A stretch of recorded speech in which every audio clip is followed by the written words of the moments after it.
श्री स्वामी समर्थ. स्वामी कृपा ज्योतिषमध्ये मी भास्कराचार्य मंजुषा जोशी आपलं हार्दिक स्वागत करते. आज आपण मंगळदेव वृश्चिक राशीमध्ये 16 नोव्हेंबरपासून प्रवेश केलेले आहे आणि 27 डिसेंबरपर्यंत हे गोचर राहणार आहे. मग हे गोचर तुमच्या राशीला कसे शुभ अशुभ परिणाम प्राप्त करून देणार आहेत, हे आज आपण समजून घेणार आहोत. माहितीला सुरुवात करण्यापूर्वी सांगू इच्छिते, आजचा हा महत्त्वपूर्ण व्हिडिओ तुम्ही सुरुवातीपासून शेवटपर्यंत श्रवण करावा. या व्हिडिओच्या शेवटी मी खास उपासना सुचवणार आहे. ती उपासना केल्याने नक्कीच तुम्हाला मंगळदेवांची शुभ कृपा तुमच्यावर झाल्याशिवाय राहणार नाही. चला तर मग मेष राशीपासून माहितीला सुरुवात करूयात. मंगळ ग्रह हे मुत्सद्देगिरी आणि त्याचबरोबर तापट, करारी बाणा आणि यासोबतच धाडसी वृत्ती वाढवून देणारे ग्रह म्हणून ओळखले जातात. ग्रहमंडळातील सेनापती म्हणून ओळखले जाणारे मंगळदेव हे धाडस निर्माण करून देतात प्रत्येक व्यक्तींना. त्यामुळं मंगळदेवांची स्थिती आपल्या जन्मलग्न कुंडलीत आणि राशीकुंडलीमध्ये कशी आहे हे पाहणं महत्त्वाचं ठरतं. मंगळदेव हे मेष राशीच्या पत्रिकेप्रमाणे तुमच्या राशीपत्रिकेतील अष्टम स्थानात आलेले आहेत. अष्टम स्थानातील मंगळदेव आणि कुंभ राशीमधील शनिदेव या दोघांचा केंद्रयोग होत आहे आणि हा योग अतिशय शुभ परिणाम तुम्हाला प्राप्त करून देईल. सगळ्यात महत्त्वाचं म्हणजे अचानक लाभप्राप्ती घडून येईल. अचानक खूप दिवसापासून रखडलेली कामे मार्गी लागतील आणि याचबरोबर लाभासह तुम्हाला स्वतःचं व्यक्तिमत्व सिद्ध करण्यासाठी सुद्धा मदत करतील. अतिशय शुभ परिणाम करून देणारं हे गोचर तुम्हाला राहणार आहे. वृषभ राशीकडे वळूयात. वृषभ राशीच्या सप्तम भावातनं मंगळदेवांचं गोचर होत आहे. तुमच्या जोडीदाराचं सौख्य लाभणार आहे, परंतु त्यांना थोडासा तापटपणा वाढवू शकतो किंवा तुमच्या एखाद्या शब्दावरनं ते दुखावले जाऊ शकतात. त्यामुळे नक्कीच काळजी घ्यायची आहे आणि याचबरोबर भागीदारीच्या व्यवसायामध्ये तेजी निर्माण करून देणारं शुभ परिणाम करणारं फळ तुम्हाला मंगळदेव प्राप्त करतील. शनी महाराज तुमच्या दशमस्थानात आहेत आणि मंगळदेवांवर त्यांची दशमदृष्टी येत आहे. त्यामुळे नक्कीच हा बदल होऊ शकतो. तुम्ही जे सातत्याने करणारं काम आहे त्या कामामध्ये अडचणी येत आहेत, त्या अडचणी दूर करून देण्याचं कामसुद्धा मंगळदेव या सप्तम भावात आल्यामुळे प्राप्त होईल. याबरोबरच सप्तम दृष्टी मंगळदेवांची लग्नस्थानावर येत आहे. लग्नस्थानावर जेव्हा मंगळदेवांची दृष्टी येते त्यावेळेस तुमच्या जीवनामध्ये आळस, नैराश्य जे आलेलं आहे ते कमी होऊन उत्साही, आनंदी स्वभाव निर्माण करून देण्याचं फळसुद्धा मंगळदेव प्राप्त करून देतात. याचबरोबर राशीचक्रातील पुढील रास मिथुन राशीकडे वळूयात. मिथुन राशीप्रमाणे षष्ठ स्थानामधनं मंगळदेवांचं गोचर होत आहे. 6वं घर हे त्रिकभाव अशुभ भाव आहे, परंतु मंगळदेव या स्थानात आल्यामुळे नक्कीच तुम्हाला लाभ प्राप्त करून देतील. आजारपणाच्या किरकोळ तक्रारी निर्माण होतील. रक्तदाबाच्या किंवा त्वचाविकार, पुरळ येणं असे काही आजारपण उद्भवून देतील, परंतु मोठ्या प्रमाणातील आजारपण कोणत्याही स्वरूपाचं येणार नाही. शनीची दशमदृष्टी या षष्ठस्थानावर आल्यामुळे नक्कीच तुम्हाला मंगळदेवांचा कोणताही त्रास न होता तुम्हाला जीवनामध्ये काहीतरी करावं किंवा जिद्दीने पुढे जावं असे शुभ परिणाम प्राप्त करून देतील. याबरोबरच मंगळदेवांची सप्तम दृष्टी ही व्ययस्थानावर येत आहे. 12वं घर हे खर्चिक स्थान मानलं जातं, परंतु या स्थानावरनं परदेशात किंवा परराज्यात जाण्याचे योग आणणार आहेत. त्यामुळे नक्कीच शुभ परिणामांना प्राप्त करून घेण्यासाठी आणि मंगळदेवांची कृपा प्राप्त करून घेण्यासाठी संधी चालून आलेली आहे मिथुन राशीच्या जातकांना. पुढील राशीकडे वळूयात. राशीचक्रातील चौथी रास कर्क रास. कर्क राशीप्रमाणे मंगळदेव हे तुमच्या पंचम स्थानात आलेले आहेत. त्यामुळे शिक्षणासंदर्भात कोणत्याही प्रकारच्या अडचणी होत्या त्या दूर होतील. खेळाडू व्यक्तींना हा संपूर्ण 1.5 महिन्याचा कालावधी अतिशय उत्तम राहणार आहे. खेळामध्ये यश प्राप्त होणार आहे. गायन, वादन, कलाक्षेत्रात कार्यरत असणाऱ्या व्यक्तींना सुद्धा अतिशय उत्तम प्रकारचं ग्रहमान मंगळदेवांच्या कृपेने प्राप्त होईल. मंगळदेवांची सप्तम दृष्टी ही आयस्थानावर आलेली आहेत. ज्या ठिकाणावरनं संचय होणं किंवा आर्थिक आवक होईल का हे पाहिलं जातं, या स्थानावर जेव्हा मंगळदेवांची दृष्टी येते त्यावेळेस तुम्ही कमिशन एजंटचे व्यापार करत असाल तर ते अतिशय उत्तम चालतील आणि त्यामुळे तुम्ही अर्थार्जन प्राप्त करून घेऊ शकाल किंवा शेअर मार्केटमध्ये सुद्धा पैसा गुंतवण्याची संधी येऊ शकते आणि त्यातनं सुद्धा लाभप्राप्ती घडून येऊ शकेल. याबरोबरच संततीचं सौख्यही तुम्हाला अतिशय उत्तम प्रकारचं मिळणार आहे. शालेय शिक्षण घेणाऱ्या विद्यार्थी वर्गाला गणित हा विषय अतिशय सोपा जाऊ शकतो किंवा त्या विषयाची आवडसुद्धा निर्माण होऊ शकते. याचबरोबर राशीचक्रातील 5वी रास सिंह राशीकडे वळूयात. सिंह राशीप्रमाणे मंगळदेवांचं गोचर हे चतुर्थ स्थानातून होत आहे. चौथं स्थान हे मातृसौख्याचं, वाहन वास्तू सौख्याचं मानलं जातं. खूप अडचणीने तुम्ही एखादी वास्तू किंवा वाहन घेण्यासाठी प्रयत्न करताय, अनंत अडचणी तुम्हाला त्यात येत आहेत, तर नक्कीच मंगळदेवांच्या कृपेने तुम्हाला आता त्या अडचणीतून बाहेर पडण्याची संधी प्राप्त होईल. शनी महाराजांची 10वी दृष्टी याच स्थानावर, चतुर्थ स्थानावर आल्यामुळे नक्कीच मंगळदेवांचं बळ वाढवेल आणि तुमचं जे कार्य अर्धवट राहिलं आहे ते निर्विघ्नपणे पूर्ण होण्यासाठी मदत होऊ शकेल. मंगळदेवांची सप्तम दृष्टी ही दशम स्थानावर येत आहे. 10वं स्थान हे तुमच्या कर्माचं स्थान मानलं जातं. नोकरी, उद्योग, व्यवसायाचं स्थान मानलं जातं.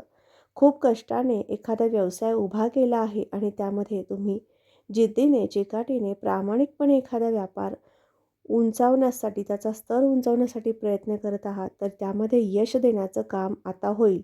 आणि याचबरोबर शनी महाराजांची कृपा झाल्यामुळे व्यापारात तेजीही निर्माण होऊ शकेल. याचबरोबर मंगळदेवांची सप्तम दृष्टी कर्मस्थानावर आल्यामुळे तुम्हाला तुमच्या वडिलांचं सौख्यसुद्धा अतिशय उत्तम प्रकारचं प्राप्त होऊ शकेल. याबरोबरच किरकोळ प्रमाणात त्यांच्याशी मतवैचारिकता होऊ शकते. त्यामुळे तुम्ही जेव्हा त्यांच्याशी संवाद साधता त्यावेळेस तुमचा मानीपणा त्यात येणार नाही याची काळजी घ्यावी. याबरोबरच पुढील राशीकडे वळूयात. राशीचक्रातील 6वी रास कन्या रास. कन्या राशीप्रमाणे मंगळदेव हे तृतीय स्थानामध्ये विराजमान आहेत. तिसऱ्या घरातील मंगळदेव हे पराक्रम, परिश्रम मोठ्या प्रमाणात घडवून आणतील.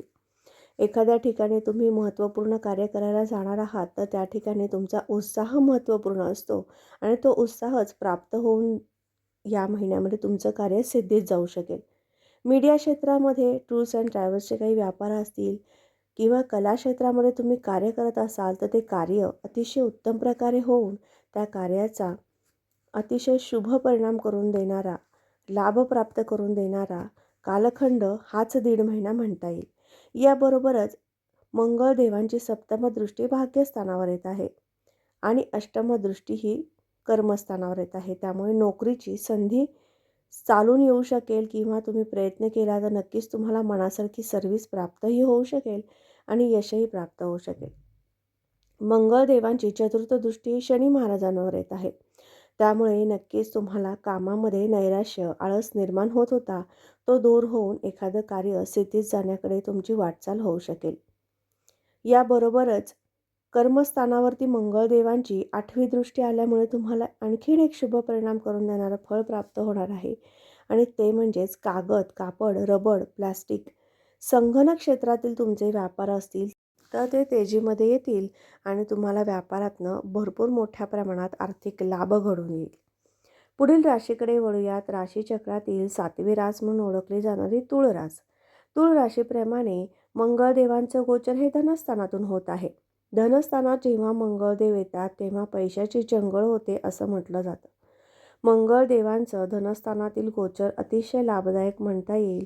चतुर्थ दृष्टी मंगळदेवांची पंचमस्थानावर आल्यामुळे तुम्ही जे काही शिक्षण घेत आहात, विद्यार्जन केले आहे, कलाक्षेत्र किंवा खेळाडू या संदर्भातील तुमचं काम आहे, तर नक्कीच तुम्हाला कामामध्ये यश प्रदान करून देणारं मंगळदेवांचं गोचर राहणार आहे.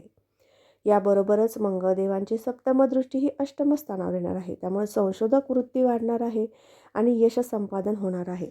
मंगळदेवांची अष्टम दृष्टी ही भाग्यस्थानावर येत आहे. भाग्यस्थानावर दृष्टी आल्यामुळे नक्कीच तुमचा भाग्योदय होण्याचा कालखंडही सुरू होऊ शकतो. मंगळदेव तुम्हाला एखादी चांगली सुवर्ण संधी कामानिमित्त, करिअरनिमित्त घडून येण्याचे योग दर्शवत आहेत. नक्कीच तुम्ही या संधीचं सोनं कसं करायचं हे ठरवायचं आहे. याबरोबरच रवी आणि मंगळ हे एकत्र आल्यामुळे तुम्हाला कामामध्ये यश संपादन करून देणं, कायद्यासंदर्भातील काम तुम्ही करत असाल किंवा शिक्षण घेत असाल तर त्यामध्ये यश संपादन होण्याचे ग्रहमानसुद्धा प्राप्त करून देतील. शनी महाराजांच्या कृपाछत्र छायेखाली तुम्हाला यश संपादन करून देणारं ग्रहमानही प्राप्त होत आहे. याबरोबरच पुढील राशीकडे वळूयात. राशीचक्रातील 8वी रास वृश्चिक रास. तुमच्या राशीच्या लग्नस्थानातूनच मंगळदेवांचं गोचर होत आहे. अल्प प्रमाणात तुम्हाला नैराश्य आलं होतं किंवा आळस निर्माण झाला होता, कारण इथून मागे मंगळदेव हे तुमच्या व्ययस्थानातून गोचर करत होते. त्यामुळे कोणतंही काम रेंगाळावं, उद्यावर टाकणं असा काही स्वभाव झाला होता. मात्र आता उत्साहाने, उमेदीने तुम्ही ते काम पूर्ण कसं होईल याकडे लक्ष देणार आहात. सप्तम दृष्टी मंगळदेवांची सप्तम स्थानावर येत असल्यामुळे नक्कीच तुमच्या जोडीदाराची साथ लाभेल. भागीदारीच्या व्यापारामध्ये भागीदाराशी सुद्धा सुसंवाद निर्माण होतील. वादाकडे तुमचा विषय जाणार नाही याची काळजी जर घेतली तर नक्कीच तुम्ही यशस्वी झाल्याशिवाय राहणार नाही. मंगळदेवांची चतुर्थ दृष्टी ही चतुर्थ स्थानावर आलेली आहे, त्यामुळे नक्कीच मंगळदेव तुम्हाला आईचं सौख्य, वाहन वास्तूचं सौख्य प्रदान करतील. एखादी नवीन आधुनिक पद्धतीचं वाहन खरेदी करण्याचे योगसुद्धा आणतील. याबरोबरच मंगळदेवांची अष्टम दृष्टी ही अष्टम स्थानावर आलेली आहे आणि अष्टम स्थानाचे अधिपती बुधदेव हे धनस्थानात आलेले आहेत. त्यामुळे अचानक धनलाभ प्राप्ती किंवा तुमच्या वक्तृत्वातनं, बोलण्यातनं शुभ काम निर्माण करून देणारं कामसुद्धा मंगळदेव प्राप्त करून देतील. म्हणजे शुभ परिणाम मोठ्या प्रमाणात आणि अल्प प्रमाणात एका गोष्टीकडे लक्ष दिलं तर नक्कीच तुम्हाला यश संपादन झाल्याशिवाय राहणार नाही. आणि ती गोष्ट म्हणजे लग्नस्थानामध्ये मंगळ जेव्हा येतात त्यावेळेस तापटपणासुद्धा वाढवतात, शरीरामध्ये उष्णता वाढवतात. त्यामुळे योग्य संतुलित आहार, योग्य वेळेत झोप घेणं आवश्यक ठरणार आहे आणि मेडिटेशन रोज एक 10 मिनिटं तरी करणं आवश्यक ठरणार आहे. याबरोबर पुढील राशीकडे वळूयात. राशीचक्रातील 9वी रास धनुरास. धनुराशीप्रमाणे 12व्या घरातनं मंगळदेवांचं गोचर होत आहे. 12व्या स्थानावरनं आपण परदेशात जाण्याचे योग पाहतो आणि त्याचबरोबर खर्चावर नियंत्रण राहील का हे पाहत असतो. हा महिना थोडासा खर्चिक राहू शकतो. हे एक अशुभ परिणाम करून देणारं फळ प्राप्त होईल. परंतु परराज्यात, परदेशात जाऊन तुमच्या व्यक्तिगत जीवनाचा, तुमच्या कामाचा ठसा उमटवण्याचा शुभ योगसुद्धा आता प्राप्त होत आहे. याचबरोबर तुम्ही मीडिया क्षेत्रामध्ये किंवा कला क्षेत्रामध्ये कार्यरत असाल तर तुम्हाला योग्य संधी चालून येऊ शकते आणि त्याचं सोनं तुम्हाला करता येऊ शकेल. म्हणजे हेही शुभ परिणाम प्राप्त करून देतील. मंगळाची चतुर्थ दृष्टी ही पराक्रम स्थानावर येते, त्यामुळे मोठ्या प्रमाणात परिश्रमसुद्धा तुम्हाला या महिन्यात घडून येतील. या 1.5 महिन्याच्या कालावधीमध्ये तुमच्या कामाचा उरक वाढवावा लागणार आहे आणि तो वाढण्याचे योगसुद्धा संभवत आहेत. याबरोबरच मंगळदेवांची सप्तम दृष्टी षष्ठ स्थानावर आल्यामुळे नक्कीच आजारपणाच्या किरकोळ प्रमाणात तक्रार येऊ शकतात. वाताचे विकार, पित्ताचे विकार संभवतात. सर्दी, पडसे, कफ या प्रकारचे आजारपणसुद्धा किरकोळ प्रमाणात राहू शकतात, परंतु मोठ्या स्वरूपात ह्याचा त्रास तुम्हाला होणार नाही. मंगळदेवांची 8वी दृष्टी ही सप्तम स्थानावर जेव्हा येते त्यावेळेस तुमच्या जोडीदाराची साथ सोबत लाभते. फक्त त्यांच्यासोबत वार्तालाप करताना नक्कीच काळजी घ्यायची आहे. कुठलाही विषय वाढणार नाही, वादाकडे जाणार नाही, एवढी एक योग्य काळजी घेतली तर नक्कीच तुम्हाला मंगळदेव कृपा केल्याशिवाय राहणार नाहीत. याबरोबरच मकर राशीकडे वळूयात. मकर राशीप्रमाणे लाभस्थानातनं होणारं मंगळदेवांचं गोचर हे अतिशय शुभ म्हणता येईल. कारण मंगळदेवांची चतुर्थ दृष्टी ही धनस्थानावर येत आहे, त्यामुळे धनसंचय होणं, धनवृद्धी होणं असे शुभ परिणाम प्राप्त होतील. सप्तम दृष्टी ही मंगळदेवांची पंचम स्थानावर आल्यामुळे कलाक्षेत्र किंवा गणित, विज्ञान, सामाजिक शास्त्र या विषयाचा अभ्यास तुम्हाला अतिशय उत्तम प्रकारचा राहणार आहे. विद्यार्थी वर्गाला सुखावणारा, अभ्यासक्रम पूर्ण करून घेणारा मंगळदेवांचा शुभ आशीर्वाद प्राप्त होणार आहे. आणि याचबरोबर मंगळदेवांची अष्टम दृष्टी ही षष्ठ स्थानावर आल्यामुळे नक्कीच जागा खरेदी विक्री संदर्भातील तुमचा व्यापार असेल, बिल्डिंग कन्स्ट्रक्शन संदर्भातील व्यापार असतील तर ते सुद्धा तेजीमध्ये येण्याचे योग आहेत. याचबरोबर आपण पुढील राशीकडे वळूयात. राशीचक्रातील 11वी रास कुंभरास. कुंभ राशीप्रमाणे मंगळदेवांचं गोचर हे कर्मस्थानातनं होत आहे. कर्मस्थानावरून आपण उद्योग व्यवसाय पाहत असतो, त्यामुळे व्यापाराची संधी प्राप्त होणं, द्रव पदार्थ, गोड पदार्थ, मादक पदार्थ या संदर्भातील व्यापार असतील तर तेजीमध्ये येणं आणि याचबरोबर वैज्ञानिक क्षेत्रामध्ये तुम्ही कार्यरत असाल तर तुम्हाला नक्कीच यश संपादन होणं असे शुभ परिणाम प्राप्त होतील.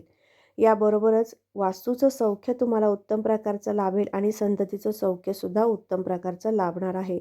संततीविषयक जी काही काळजी चिंता होती ती दूर होण्याचे योगसुद्धा आता संभवत आहेत. पुढील रास मीन रास. मीन राशीप्रमाणे भाग्यस्थानातून मंगळदेवांचं गोचर होत आहे. मंगळदेव नक्कीच तुम्हाला कामामध्ये यश प्राप्त करून देतील. नोकरीची संधी उपलब्ध होईल. एखाद्या ठिकाणी तुम्ही नोकरीत असाल आणि त्या ठिकाणी तुम्हाला वरिष्ठांचा किंवा कनिष्ठांचा त्रास होता, तो त्रास दूर करण्यासाठी सुद्धा मदत करतील आणि याबरोबरच धनवृद्धिंगत होण्यासाठी पराक्रम, परिश्रम अतिशय उत्तम प्रकारचे तुमच्याकडनं घडून आणतील आणि व्यापारामध्ये सुद्धा सुस्थिती निर्माण करून देतील. असे शुभ परिणाम मंगळदेवांच्या कृपादृष्टीमुळे होणार आहेत. याचबरोबर मंगळदेवांची चतुर्थ दृष्टी शनीवर येत आहे, अर्थात कुंभ राशीवर येत आहे. त्यामुळे नक्कीच तुम्हाला व्ययस्थानावरची दृष्टी लाभदायक ठरणार आहेत. व्यापारासाठी परराज्यात परदेशात जाण्याचे योगसुद्धा येणार आहेत आणि नोकरीनिमित्तसुद्धा बाहेर देशात जाण्याचे योग तुम्हाला आता लाभत आहेत. अशा प्रकारे शुभ परिणाम करून देणारं मंगळदेवांचं गोचर आपण आज माहिती घेतली, याविषयी अभ्यास केला. उपासनेकडे वळूयात. सगळ्यात महत्त्वपूर्ण उपासना म्हणजे गणपती उपासना करायची आहे. गणपती स्तोत्र रोज वाचन करायचं आहे. दर मंगळवारी आणि चतुर्थीला गणपतीच्या डोक्यावर 11 दुर्वा वाहणं, लाल फूल वाहणं आणि पायाजवळ मसूर डाळ आणि गूळ ठेवणं असा उपाय करायचा आहे. हा उपाय तुम्हाला या महिन्यात केल्यामुळे नक्कीच तुम्हाला मंगळदेवांची कृपा झाल्याशिवाय राहणार नाही. तर आजचा हा महत्त्वपूर्ण व्हिडिओ तुम्हाला कसा वाटला नक्की कमेंट करून सांगा.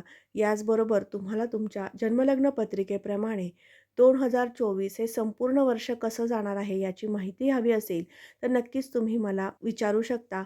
माझा संपर्क क्रमांक मी या व्हिडिओच्या डिस्क्रिप्शन बॉक्समध्ये देत आहे आणि त्याचबरोबर तुम्ही आपल्या चॅनलवर नवीन असाल तर नक्की सबस्क्राईब करायला विसरू नका. बेल आयकॉनलाही क्लिक करा. आजचा हा महत्त्वपूर्ण व्हिडिओ आवडला असेल तर लाईक आणि शेअर करायला अजिबात विसरू नका. पुन्हा भेटणारच आहोत अशाच महत्त्वपूर्ण माहितीसोबत. तोपर्यंत श्री स्वामी समर्थ. जय जय स्वामी समर्थ. रामकृष्ण हरी.